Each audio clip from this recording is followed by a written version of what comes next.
I was doing cardio every day, a little light weights, and then I was restricting my calories down to like 1,200 calories. Starving ourselves. Yep, and I was gaining weight.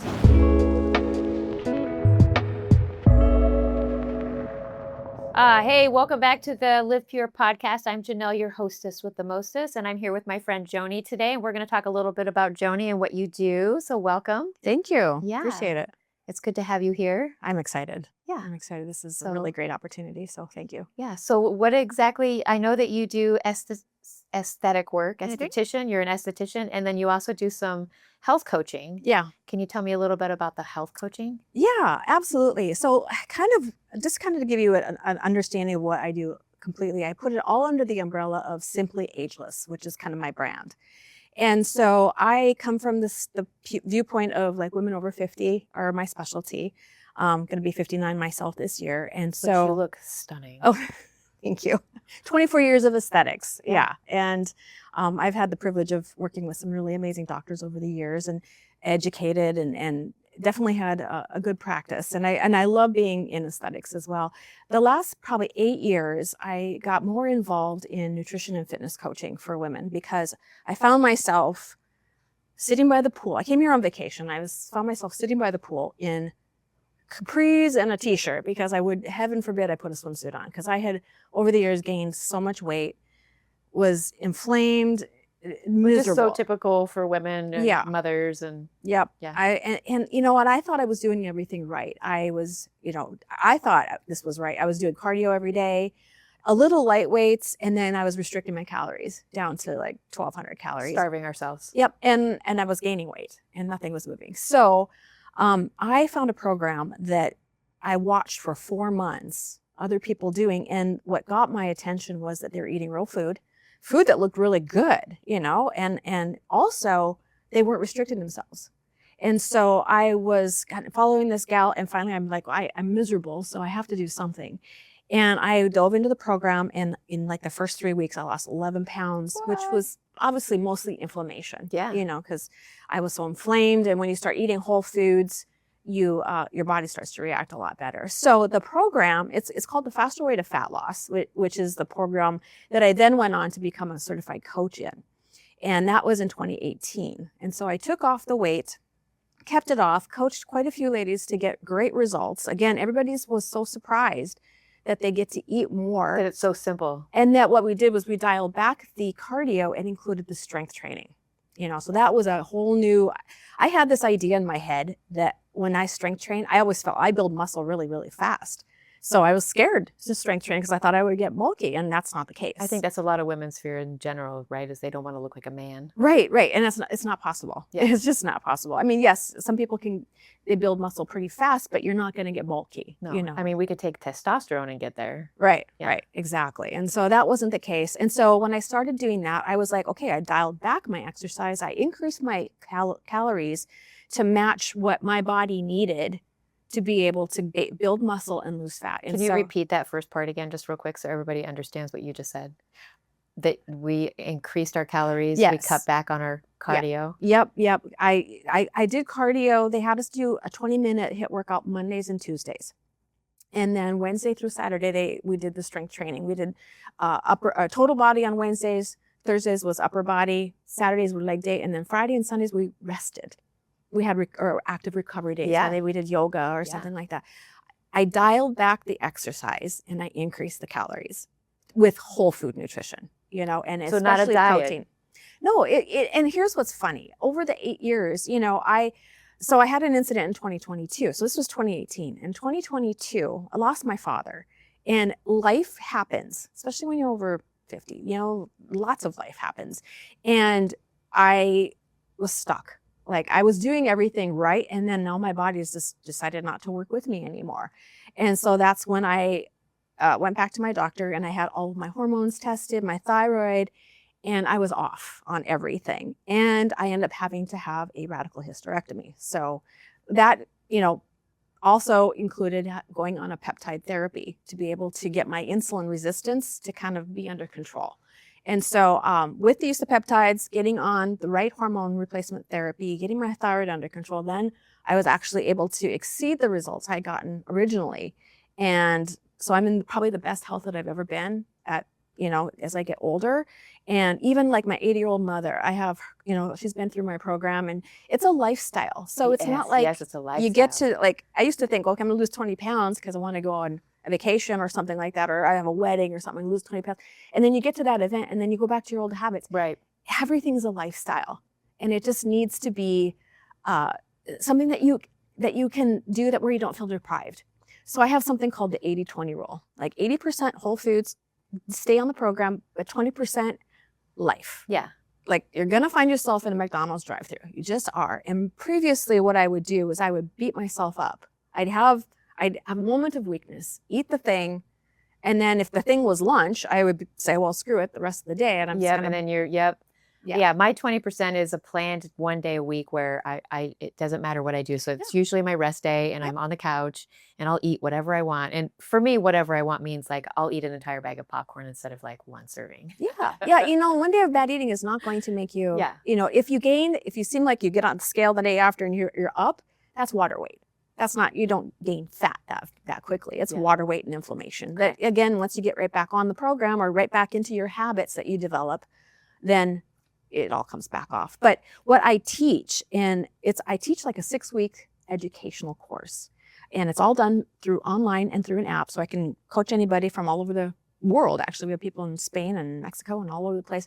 I teach whole food nutrition. I teach how to count your macros, make sure you're getting enough carbs, proteins, and fats for your body, your activity level, your goals, all this stuff. So it's customized macros. I teach something called carb cycling. So on Mondays and Tuesdays, we do a lower carb cycle with the HIIT workouts. And then Wednesdays through Sunday, when we do the strength training, we go right back up to the normal macro cycle, which is higher in carbs. Highest in carbs are 40%, proteins 30%, fats 30%. So I teach that, and then we do that through an app. So it's easy to be able to keep track. And that's where it gave me really food freedom, because what would happen is I knew I was going to have pizza, So in the morning, I would I know I'm going to have 2 pieces of pizza, and I could probably supplement with like a salad or something. I can be reasonable about it. So I put the pizza in my app first, and then it showed me, okay, you have X amount of protein you still need, X amount of carbs, X amount of fats. And so then when I was able to build around that, I still hit my goals. Yeah. So I never felt like I was missing out on anything. That's cool. It's almost like gamifying it a little bit. I like when you show me your app, when we've sat down and we did that. And my favorite part about your app, especially when you're working with people that are not in person, is that it has videos and pictures of the exercises, so they can go through and they can see exactly what they're doing. And I think that's where a lot of these other health professionals and like online help is coming from, is that they tell you to go to the gym and work out. And a lot of people are injuring themselves, or they don't really know what they're doing. And some of my favorite parts of social media is watching all of those bloopers of people working out, doing like random workouts, right? And then they consider themselves influencers, and then people are following that, and they just look ridiculous at the gym. Yeah, like those are some of my favorites. Like the pulling the bar behind the neck still, like who does that? Nobody does that. Yeah, exactly. And so that is one really great thing about this app, is because first of all, not very many people want to go to a gym and start strength training because you don't know what to do. Yeah. So in the app, we have videos with professional trainers. We have one person in a corner doing modified exercises, using strength bands instead of dumbbells. The main person doing the regular exercise, and one in the back. We have male and female trainers. They do the whole workout with you, so that there's no question. You just literally plug and play, and you can cast it to your TV. You can put it on your computer, on your phone. So what I do is I actually go to the gym, but I follow the video while I'm at the gym. So I have access to all the different dumbbells, when I was like, I just moved here. So when I was in North Dakota, I had my dumbbells at home. So I just did the workouts at home, and you still get exactly what you need. You don't need you don't need 50 different things. You just need about 3 or 4 different. Some people just need soup cans. That's where I started. Yeah. I remember I had little 5-pound weights, and I had a bucket. And that's how I started doing Bulgarian split squats. I put my leg on the bucket and my little 5-pound weights, and I would just kind of go down and up. I mean, just start where you're at. Yeah, because for a lot of people who have never been active in general, just a little bit of movement, right? Like just going for a walk every day, Yep. just going up and down some stairs, like that's enough exercise. Parking at the end of the parking lot instead of closest, that just those little bitty tweaks makes a huge difference for somebody who's just starting out. Exactly. And that's why when I coach someone, I'm really personalizing it. Like I have a 79-year-old lady that I'm coaching who likes to swim. Well, that's her resistance exercise, so it doesn't have to be one size fits all. Like Yeah. I customize it so that I meet you where you are. And then we go on that 6-week journey together to learn the strategies and learn how to implement things. And then I have an online community that's ongoing. In fact, one of my VIP clients has been with me for 8 years. That's impressive. Yeah, because she just, she just likes to tap into the lifestyle. When she gets a little off, she can go right back in and she's right back with it. And then, and we also have a very, very simplified meal plan that goes with that. I myself haven't used the meal plan so much. I tap into it once in a while, but when I first started, we didn't have meal plans. So they just taught us how to eat. We just learned how to get your carbs, proteins, fats based on whole food nutrition, and so I'm grateful for that. But, for people that just don't want to have to even think about it, you get a grocery list and then your meals. And then when they make them so that if you make something on Monday for dinner, you have leftovers for Tuesday at lunch. So that's how they work meal plans. So it's very family friendly. How I did it was I would always encourage my clients to eat dinner with your family.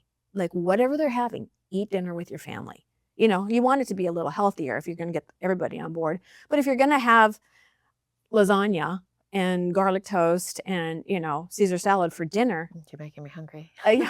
Put it in the app. Yeah. Put it in the app and then just work around it. And that's how we do. And the other thing, the reason it's called Faster Way to Fat Loss is I do teach intermittent fasting as well. Okay. And that's something that has to be guided. Some people can't jump into a 16-8 protocol where you're fasting for 16 hours and you're eating for 8, especially if you have cortisol issues and things like that. Cortisol is huge. And I think that's where a lot of women our age go wrong as well, is they start to restrict the timing of their meals to the point where they're not eating in the morning and then where their cortisol levels are the highest. Yep. And that's where we need some protein. Yep. Right. And so I like to tell my clients it's best if you start your intermittent fasting to have a light dinner and then start your fasting at night, where our body needs to rest and rejuvenate, and then pick up later on in that morning where, again, our body is asking for nutrients. Exactly. And listening to your body is so huge. Yeah. So those types of people, I put them on usually at 12:12. If you're done eating dinner at 7, that means we're fasting till 7 a.m. Yeah. Get up, have a little bit of protein, put some protein in your coffee, get that protein in right away. And then, of course, protein is so big.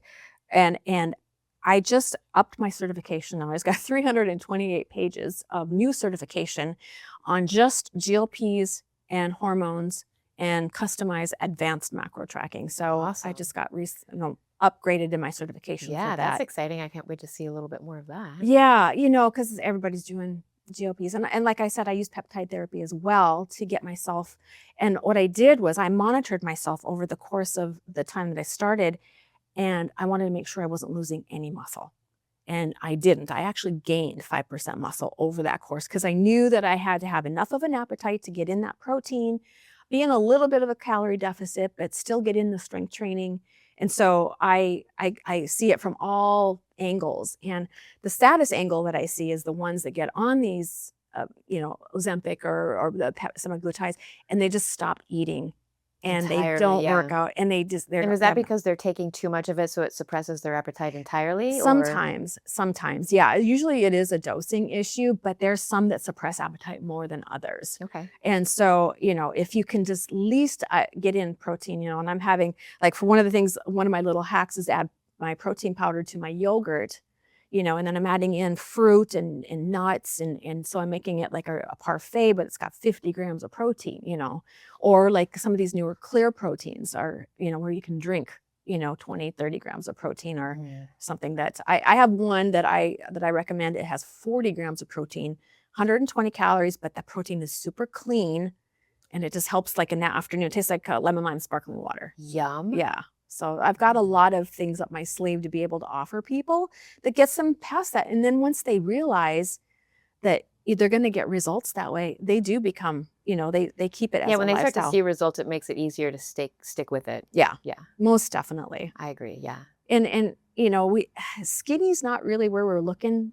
If we No, want but to be it seems strong. like that heroin look is starting to come back for some reason. It And is. maybe it's because of all the GLP-1s It and is. things, but it's unfortunate because it's not an attractive look. We did it in the 90s. There's no need to Yep. bring it back. Well, I tried to do it in the 90s. I failed miserably because I just love food too much. But yeah, no, absolutely. And again, that is a deficiency in protein Yeah. because we lose muscle as we age. So they say like when you're 50 or 60 years old that your metabolism slows down. It's actually not true. What It's 'cause happens? we've lost our muscle. You lost your muscle.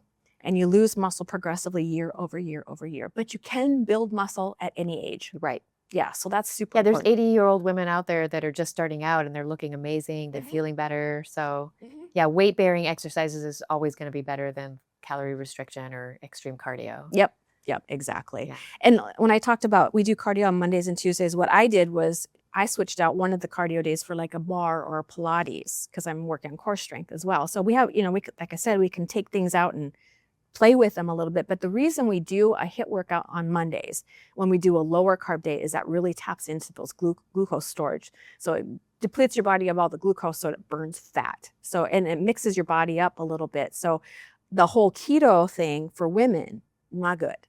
Keto, low carb for women is not good, especially for hormones and thyroid. So we want to get in those healthy carbs. And that's one of the things I really see my clients struggling with that have been on that train. They just say, I can't have carbs. I can't have carbs. You can have carbs. Well, I think we hear the term carbs just like, you know, there was fat and we thought all fat was bad. And so we had all of the, you know, fat-free diets for a while. And I think it's the same conception with carbs now is we hear the word carbs and we think, well, I can't have anything including vegetables or fruits. Right. And there's carbs that are out there that are horrible. If it comes in a box or a package of some sort, that's kind of questionable. But, you know, a good carb would be like, you know, a good serving of vegetables. Yep, vegetables. And I mean, I still have my people eat rice and potatoes, sweet potatoes, especially red potatoes. And then what I do is I tell them to look on the nutrition label under sugars. And a little hack is if it says added sugar, it's got added sugar. Right. But if it just has sugars, maybe it's from fruit.